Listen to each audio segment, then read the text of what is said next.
Welcome to this session. In this session, we are going to talk about client-server architecture and introduction. A client server is a network architecture where many computers are connected to the servers. In client server architecture, a client could be any process that make requests for some services and that could be processed from the server. Client could be any computer making request for a resource, for a particular resource. Now, what is a server? Server is the resource provisioning system. A server is a process that provides requested services back to the client. Means it is the server whose responsibility is to look after about the client's request.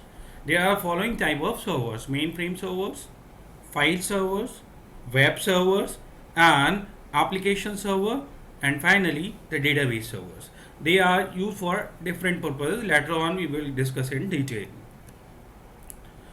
There are basically three kind of tiers architecture of client server: the one tier architecture, two tier architecture, and three tier architecture.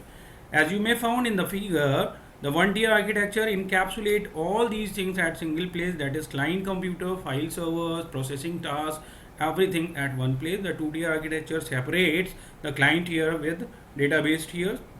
The client here only have graphical user interface and the rest of the task has been done in the bottom layer.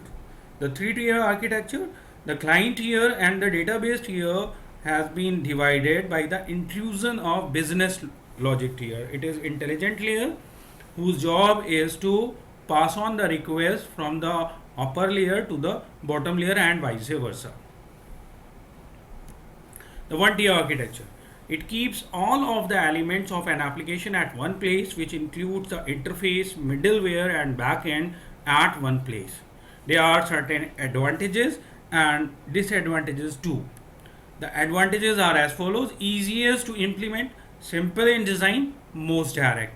And the disadvantages not scalable. It means this architecture could not accommodate nowadays growing need, growing demand of internet like thing.